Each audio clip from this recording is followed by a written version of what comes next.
Habari za wakati huu mtazamaji wa Domeko TV, ikiwa leo ni Jumatatu ya tarehe 20 mwezi wa 4 2026, ifuatayo ni taarifa ya habari ikisomwa kwako nami Deborah Godwin. Awali ni muktasari wake. Mkuu wa mkoa wa Dodoma Mheshimiwa Rosemary Senyamule atajwa kuwa chachu ya maendeleo ya kitaalamu katika mkoa huo. Walimu 132 wanaofundisha madarasa ya awali katika wilaya ya Kongwa wamefanya ziara ya pamoja ya mafunzo ya shule ya msingi Songambele, kata ya Songambele, yenye lengo la kujifunza kutoka kwa walimu wenzao. Na kimataifa, hali ya usalama katika Mashariki ya Kati inaendelea kuwa tete, huku zaidi ya watu 30,000 wakiripotiwa kuwa na migogoro inayoendelea. Na katika michezo, timu ya soka ya Domeko FC inatarajia kuanza rasmi maandalizi ya kuelekea mchezo dhidi ya timu ya sekondari ya St. Pio ya Kibaigwa utakaopigwa tarehe 25 mwezi wa 4 mwaka huu.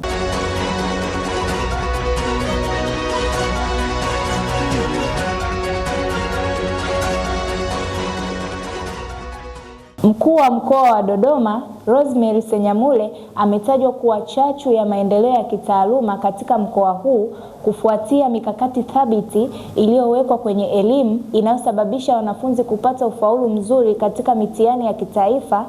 Kwa undani wa taarifa hiyo na Mustafa Rangi. Akizungumza kwa niaba ya mkuu wa mkoa huyo kabla kukabidhi zawadi pamoja na tuzo kwa walimu pamoja na viongozi ambao wameleta chachu ya maendeleo ya elimu katika wilaya, Mheshimiwa Mayeku alisema ambayo nilikuwa nahitaji tufanye ili tuweze kupata nafasi ya juu na ikiwezekana tuwe wa kwanza. Nyinyi mmesema mmenijibu kwa vitendo na mimi nimeridhika. Hebu mnisaidie kuidhirishia nchi nzima ya Tanzania kwamba tofauti ya mkuu wa wilaya mwalimu na mkuu wa wilaya mwenye kada nyingine lazima iwepo. Yaani haiwezekani mkuu wa wilaya mwalimu afu wilaya yake inakuwa ya mwisho. Hapa kuna safari ambayo tunaiendea na nyinyi mnajua. Hatujafika, au sio? Tumezidiwa kwa 0.1. Tumebakiza sehemu ndogo sana. Tumefanya kazi kubwa mno. Mimi binafsi ninatembea mabega juu kwa sababu ninaamini walimu wenzangu wamenielewa. Kwa hiyo tuna mzigo uliobaki ni mdogo mno, na tuliahidi kwamba sherehe zingine tutakazokuwa wa kwanza zitakuwa ni za tofauti sana.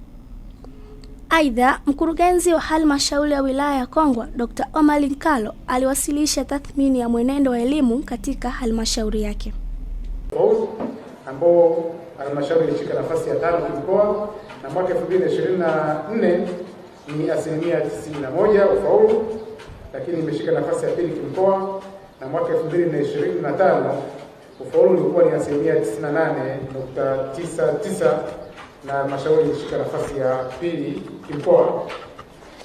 Shughuli rasmi ukilinganisha na tathmini ya matokeo mwaka 2024, halmashauri imeongeza ufaulu kwa 7.32.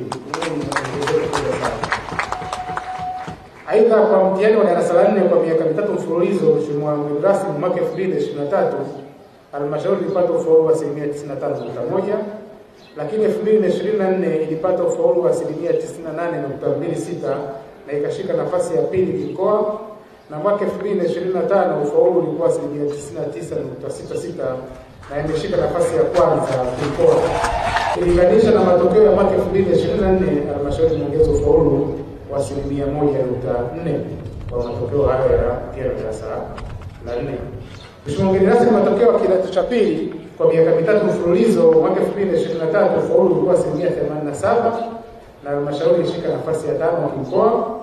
Mwaka 2024 ufaulu ulikuwa 84 na halmashauri ilishika nafasi ya 2 kimkoa, na mwaka 2025 halmashauri ilipata ufaulu wa 90 na imeshika nafasi ya 3 kimkoa.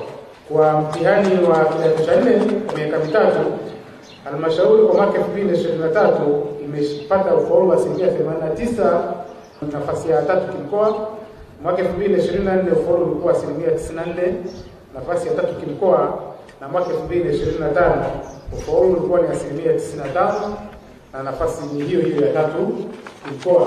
Walimu 132 wanaofundisha madarasa ya awali katika wilaya ya Kongwa wamefanya ziara ya pamoja ya mafunzo ya shule ya msingi Songambele, kata ya Songambele, yenye lengo la kuona na kujifunza jinsi mwalimu mwenzao alivyofanikiwa darasa lake la awali, dhana ya kufundishia.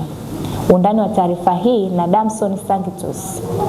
Akizungumza wakati wa ziara hiyo, afisa elimu msingi na awali wilaya ya Kongwa, Mwalimu Margaret Temu alisema ziara hiyo inalenga kubadilishana uzoefu na kuinua kiwango cha ufundishaji wa elimu ya awali wilayani humo. Walimu wanaofundisha madarasa ya awali 132 wa halmashauri ya Kongwa tumefika katika shule ya msingi Songambele ambapo kuna darasa zuri sana la elimu ya awali. Lengo la mafunzo haya kwa hao walimu ni kuja kuona mwenzao anachokifanya.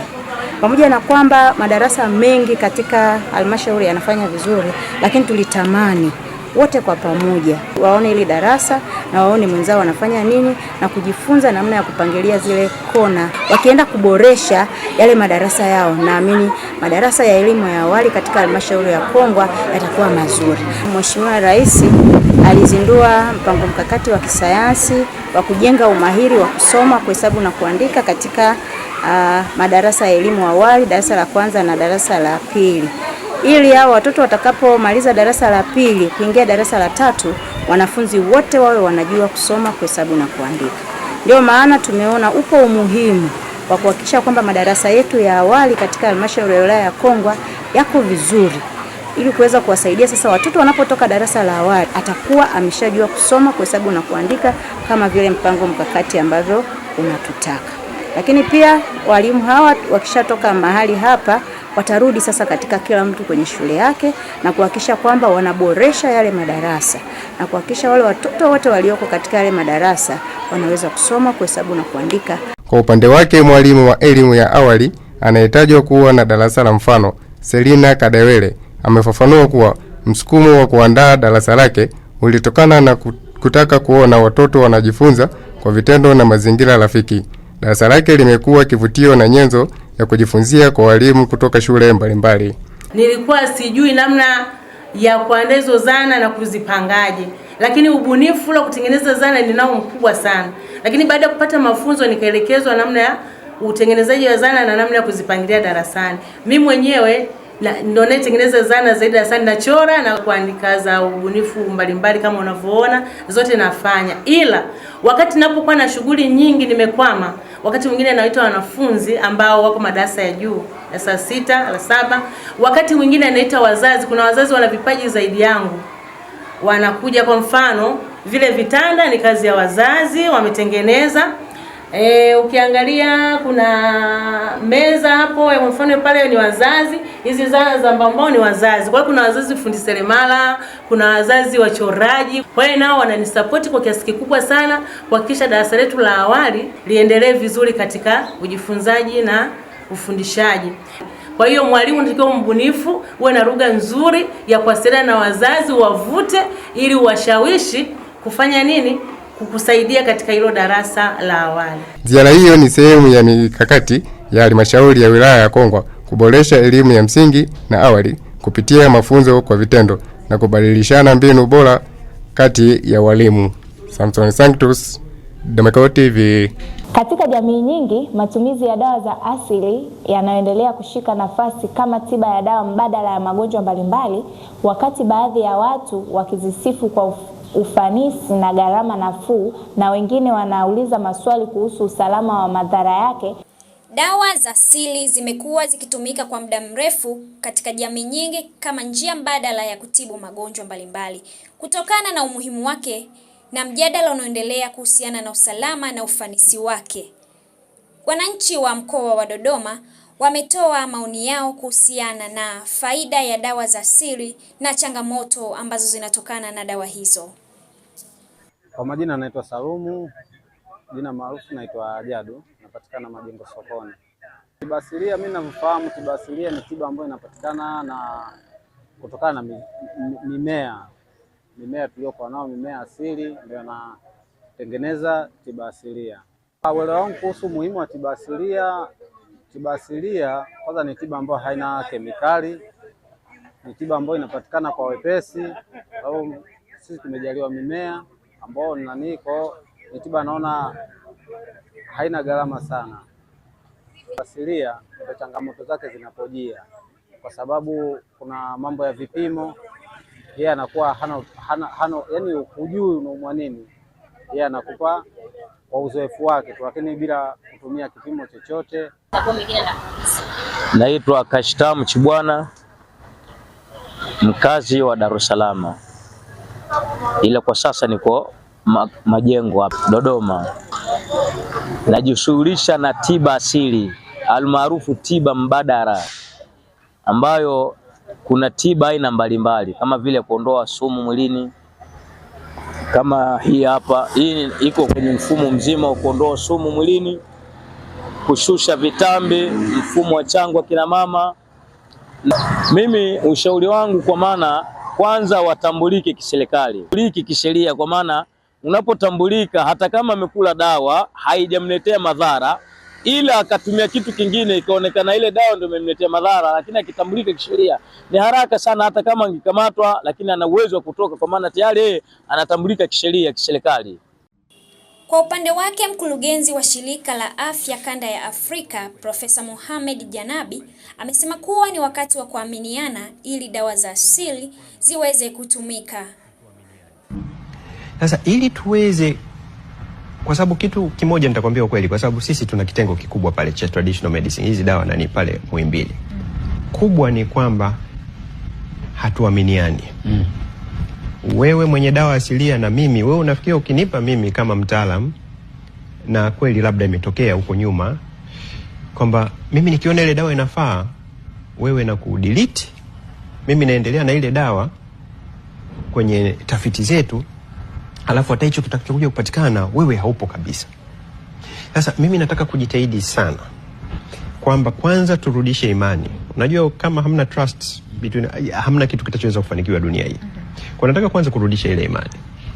Na sisi kama huu kanda katika hiki, manake awamu yangu hii ni miaka 5, tukiweza kufungua ofisi kubwa, center, ambayo iwe center of excellence kama vile tuna center pale Jakaya Kikwete, sijui tuna center Nairobi, sijui ya figo. Kwa nini tusiwe na center sasa inayoshughulikia dawa za kienyeji? Kwa sababu na hao ni baadhi ya wananchi katika jiji la Dodoma ambao wengi wao wametaja faida na madhara ya tiba asilia, wengi wakitaja faida na wengine wakitaja hasara. Lakini pia tumekutana na mtaalamu, yeye ameweza kutuelezea mambo mbalimbali kuhusiana na tiba asilia.